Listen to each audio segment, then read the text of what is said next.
Hello, Blaine Gray here, Plastering For Beginners. In today's video I'm going to show you how to plaster a room in one day, but more importantly I'll show you the techniques I use to get big areas of plastering done in a short amount of time. Now the big problem with this is we're dealing with the summer heat at the moment. Now it isn't usually a problem in the UK, but as you know, we're getting high weather warnings, we're getting a lot of risk warnings and basically a lot of hot temperatures. So today I'm going to show you the exact techniques on how to do it in a sense that you're going to be more efficient with your plastering, which means we're going to be using better tools, better systems and better ways to plaster large areas without going back in circles. So let's hit today's video, let's do it now. So it's 10 o'clock.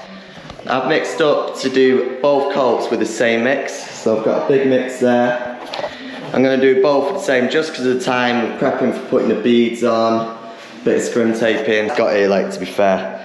So I'm just going to get the same mix for both coats. So it's going to be a smaller hit for the first one. The afternoon hit will be the bigger one. So what I want to aim to do is get a ceiling. Always start with ceiling and maybe 2 walls. We'll see. But always start with ceiling, maybe a few reveals. See how much we've got. But yeah, so it's going to be a smaller hit now. Okay, as you can see, I'm applying the plaster. Now the big change was what I'm not used to working is I've got blue grit on the walls. Let me tell you, blue grit is exceptionally good for holding on to the plaster, and it allows for a lot slower drying time. And there's 2 reasons for that. It's because it's very good at controlling suction. Now I'm not a massive fan of blue grit, as you can see in the previous video. It's not easy stuff to apply. You've got to do it the day before and then wait 24 hours. PVA, you can whack it on plaster the same day. Blue grit does take a while to dry, but what I am a fan of is it really good at holding back the suction on the walls, and that's because, one, because of suction control, but number 2 is you have to put the product on very thick. You have to put the plaster on so thick on the walls to get this going. And what that does is it really helps to give you more time when it comes to plastering. So if you want to be plastering more areas, then I'd say blue grit is a good way to do it. In the long run it won't get you there faster because I believe you've got a lot more prep time, but still blue grit is exceptionally good for giving you more time. So that's one good tip to follow there. Now a quick word on beads. First coat, you want to be completely covering your beads, and that means that you don't have to be messing around with your second coat. You want to be completely covering the beads and making sure that they are, you know, got the plaster needed on the first coat ready for the second. Stilts are a definite. Need these bad boys. They changed the world. Okay, tip number 2, stilts. Seriously, I was so late to the party with the plastering stilts. I don't know what was up with me, but these have completely changed the game for me. In terms of speed, I couldn't imagine going back to a hop up now. They are just monumental. They just save so much time. Now let me talk about routine quickly.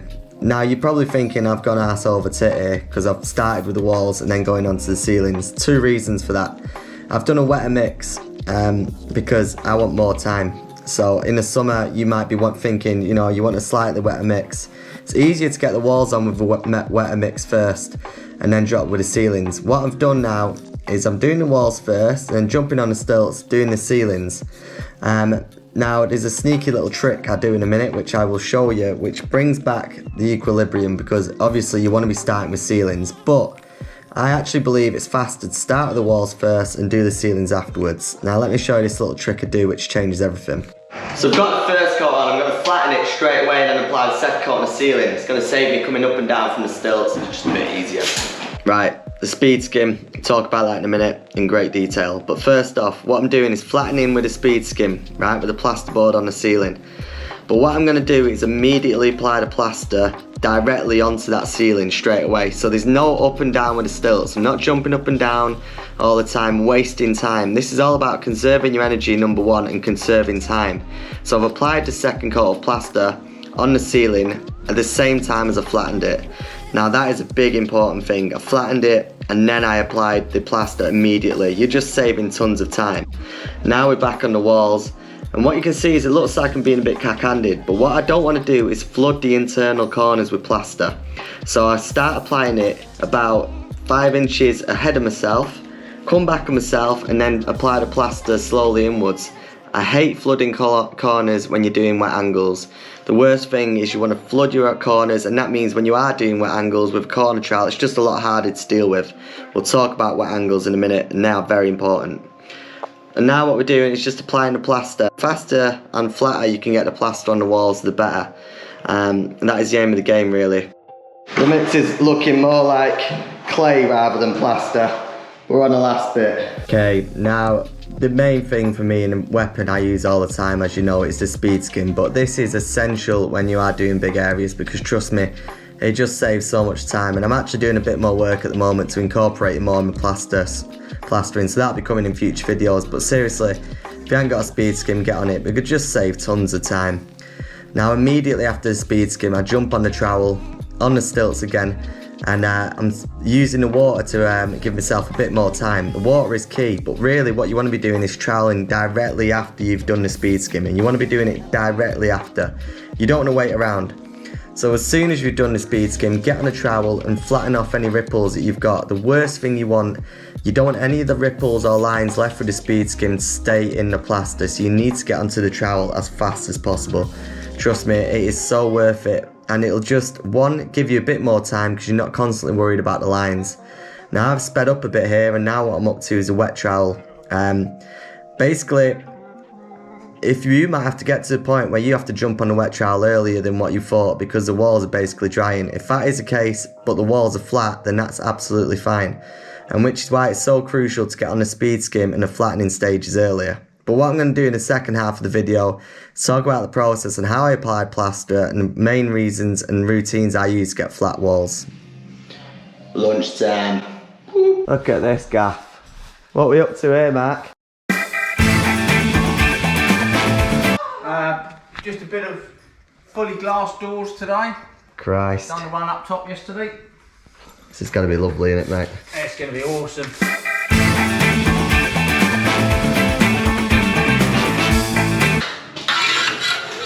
Look at that little nugget. Another big mix, got to do this, so not much reveals as well. But I'll probably do a bit in here as well. Got to sort these reveals out. But because of time again, I'm just going to use the same mix, so there's not much to do, but I'm just going to use the same mix in a tub and get on. Okay, now let's talk about the application.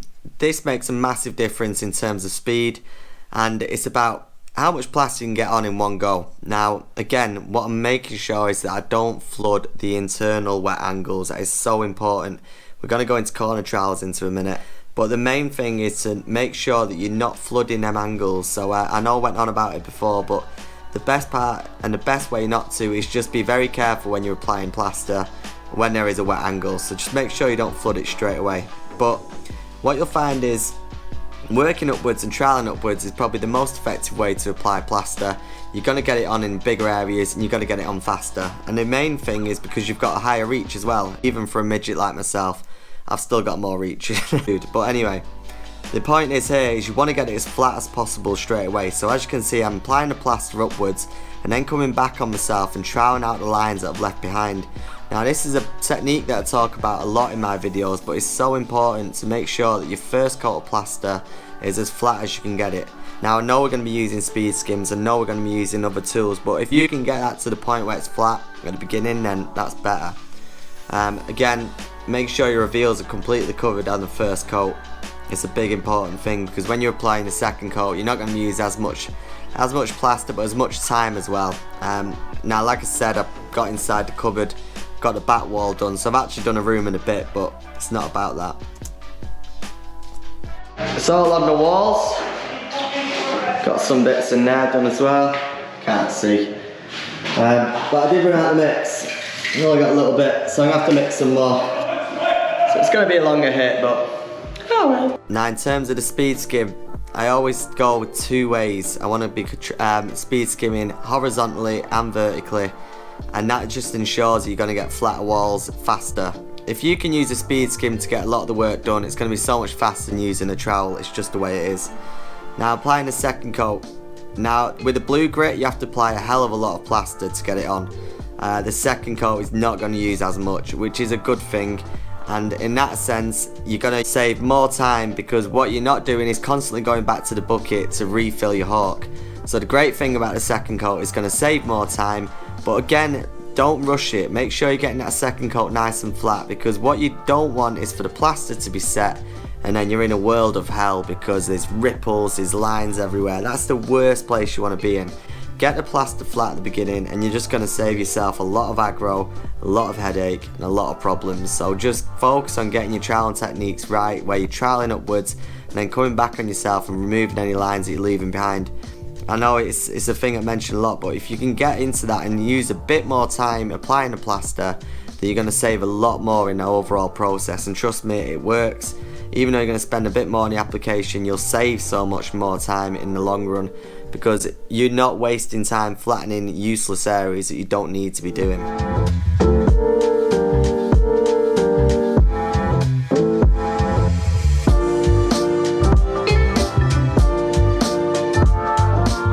Again, directly after the speed skim, we're going on the trowel and applying water at the bottom. I always like to apply water on the first flatten. Now this wasn't always the case. It recently changed my mind because I worked with someone who did it, and you're just generally getting better results if you're using water early on, especially in the summer.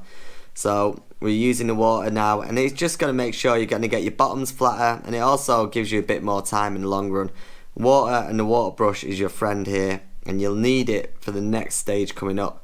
But basically, the more water that you use, the more time you're going to get, and that is just a general rule of thumb.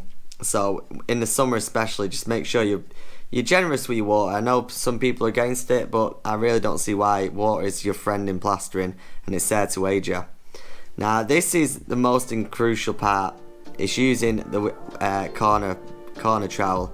This is the Ragni corner trowel. It's the wider one out of the lot, and I must admit it's the best corner trowel on the market. If you're after a corner trowel, get that. I'll leave it in the description below, by the way. So you wet your angle first, and then you use your corner trowel to give you that nice clean line.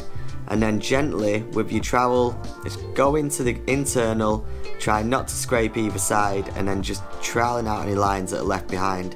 Trust me, that Ragni corner trowel is a beast, and it is a real game changer. And the one thing you need to be really good at when you're doing rooms in one day is you've got to get exceptionally good at wet angles. Now again, final trowel, we're doing a wet trowel here, basically using a water brush to lubricate the wall to give you that final smooth polish. Again, actually by this point the work is done, everything's been done, so you're literally just doing this just to polish the wall really. This is purely aesthetic, nothing else, but it does leave a lovely finish and a nice polish.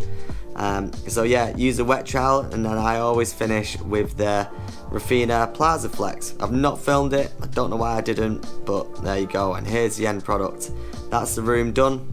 I got most of the cupboard done behind as well, so you know, a lot of areas done. Nice reveals, all the reveals were finished on the same day, nice finish, and yeah, overall the job went well despite the heat. Now that is how you plaster a room in one day. Now the tips that I recommend you follow. But if you want to see me plaster a wall from scratch, where it's just brickwork using only hard wall plaster and finished plaster, then click this video here. And if you like this video, subscribe. Thanks a lot. I'll see you in the next one. Cheers.